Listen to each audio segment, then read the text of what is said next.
Good morning, friends. Welcome back to Astrology Today and Tarot with Melrose. This post is the Tarot portion, the second part of my daily astrology read, which you can find on my channel called Astrology Today with Melrose. The idea here is to provide some further intuitive insight into the current vibes based on the day's astrological aspects. First, I'll discuss the tarot card that sits on the side of the page. Then I'll do another quick rundown of the day's astrology before throwing a random card that speaks to the day's energies. So let's get into that. The card that sits on the side of the page right now is the Nine of Swords. And we have swords right now because the Nine of Swords relates to the second 10 days of the sun's transit through Gemini. Gemini is an air sign. Swords are air in the tarot. So swords, air sign, anything that's air related in astrology is really about our thoughts, plans, and communications and how we are using them, like what they are, how we come about getting them, how we use them sort of for or against ourselves and others. So the Nine of Swords represents an experience a person might have, a time in a person's life when, the thoughts are a little bit painful and making it difficult to sleep or to focus on what else you might need to be doing, right?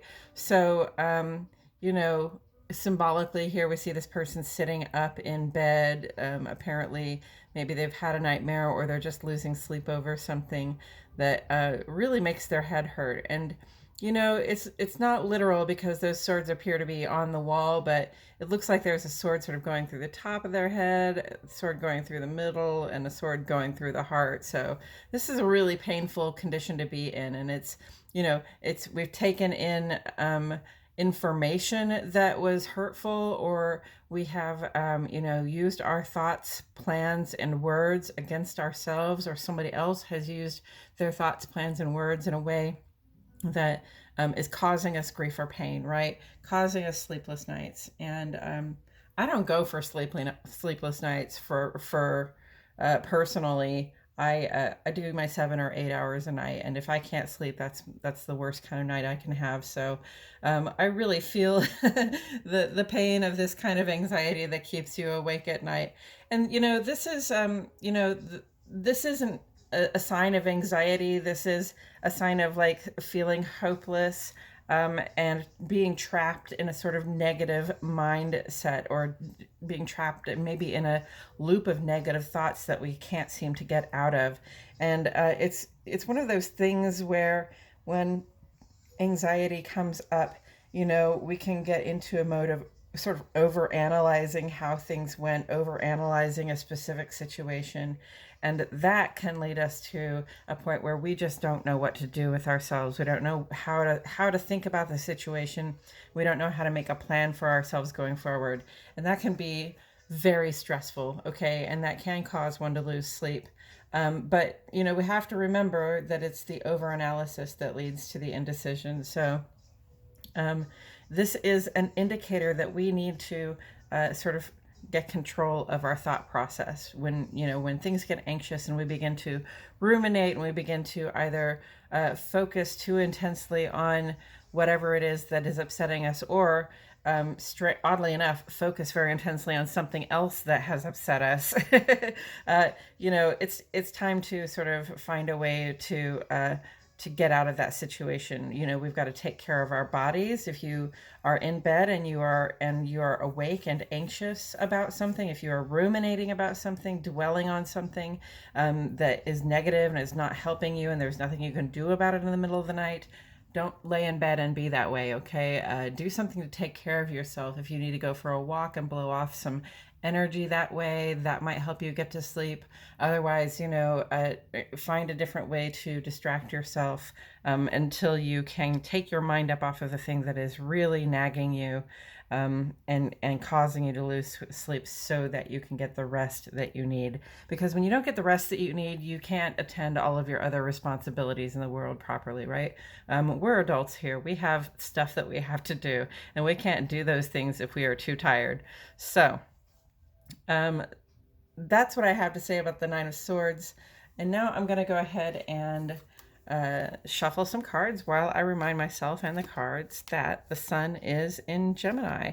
And when the sun is in Gemini, this is a time for really thinking and planning in a creative way, taking in all the information, listening to all the new ideas, trying to come up with our best ideas.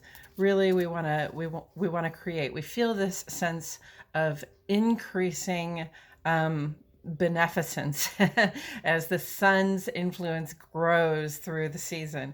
Gemini ends with the summer solstice, which is the longest day of the year, the day of the sun's peak influence during the summer. And we're really feeling this growth vibe. We're feeling this vibe of increase and creativity, where we just want to we want to share all the ideas, and we want to express ourselves creatively, and we want to, think up great plans for ourselves and our futures.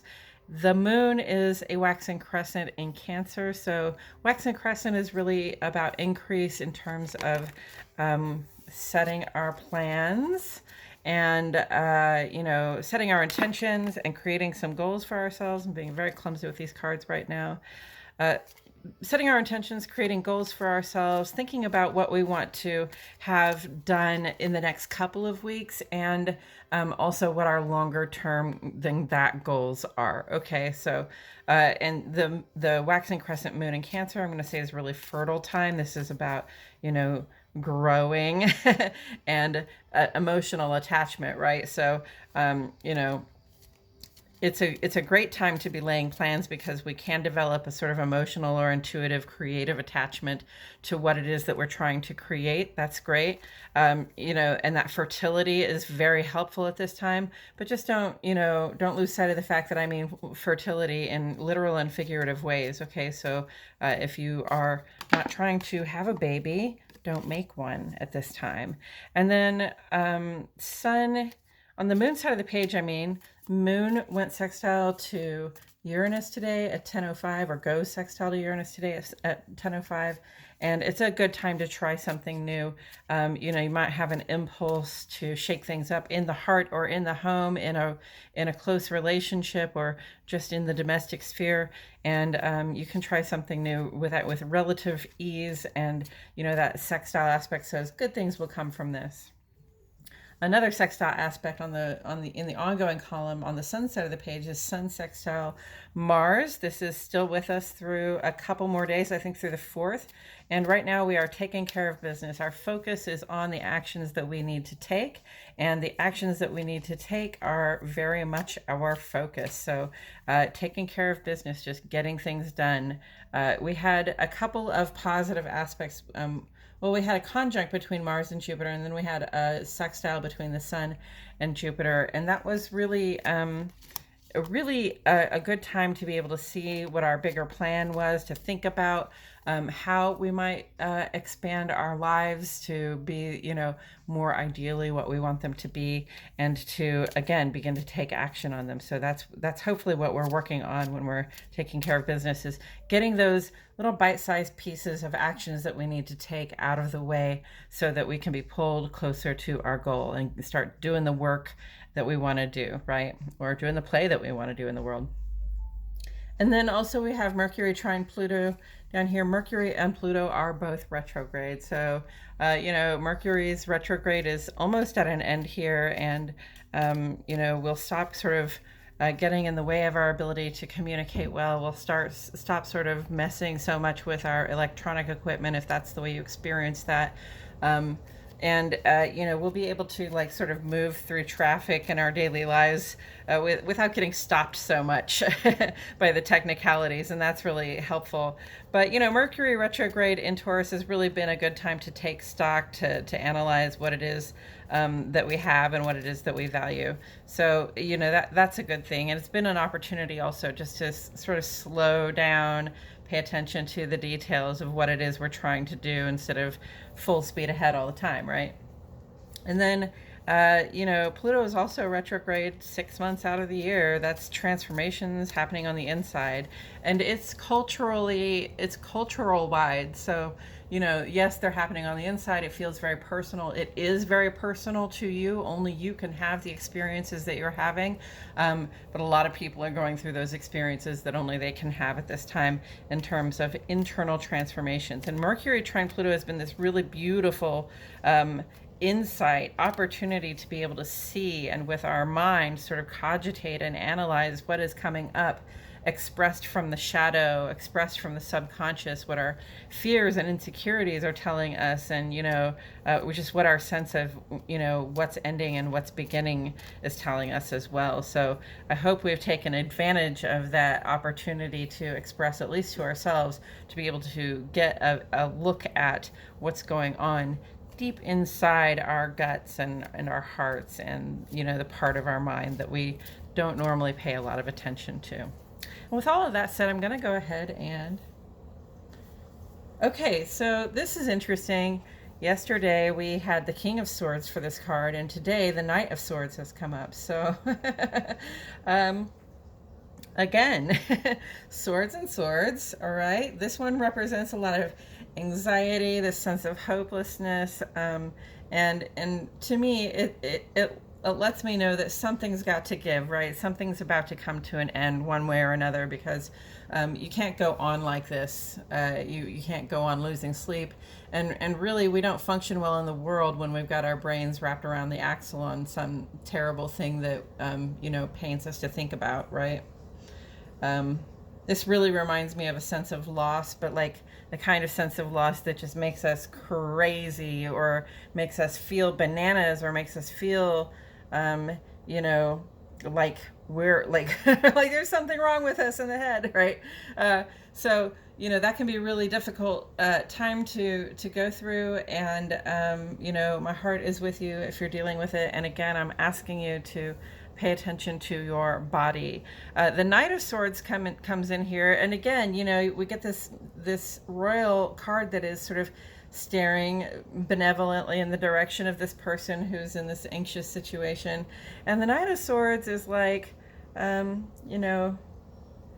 buddy, right? So this is somebody who comes in with some good ideas, right? This is somebody who has something to say, has something to express, right? Maybe this person is a friend who is pretty smart, right? And who might even be able to relate to the situation that you're in.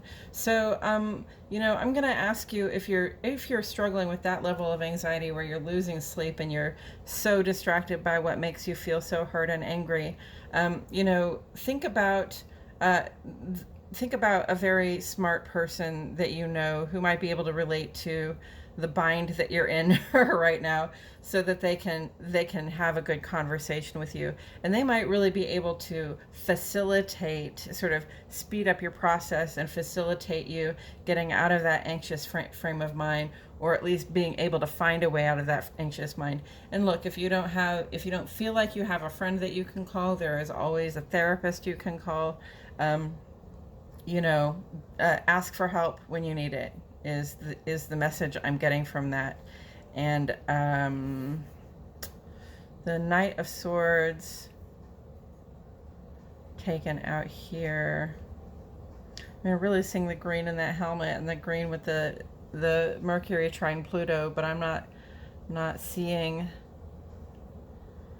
just that there is still a lot of expression when it comes to the Knight of Swords. It's a person who really, usually I would say fools rush in, right? And Mercury at this time in retrograde, with Pluto in retrograde, would say fools rush in as well. So perhaps there's some warning here to,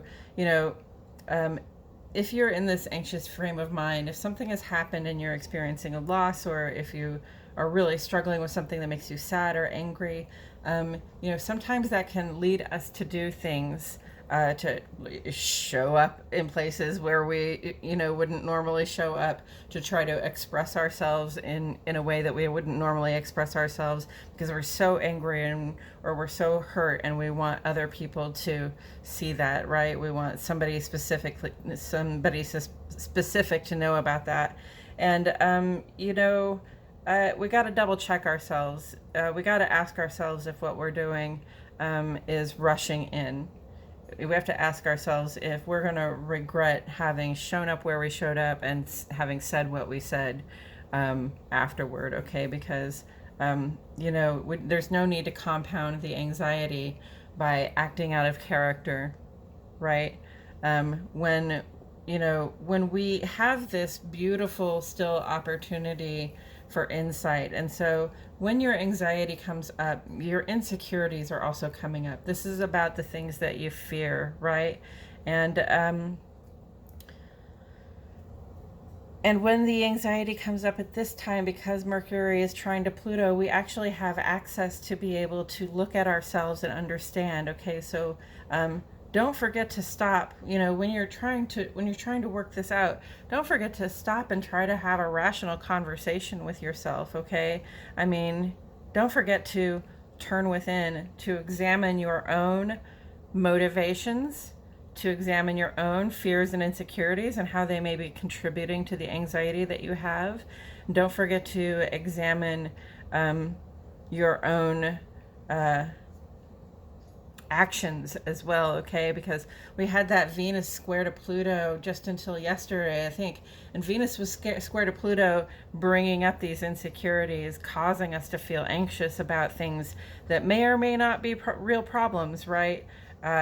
Sometimes we just fool ourselves into thinking one thing and then it turns out to be another thing. We get angry about it.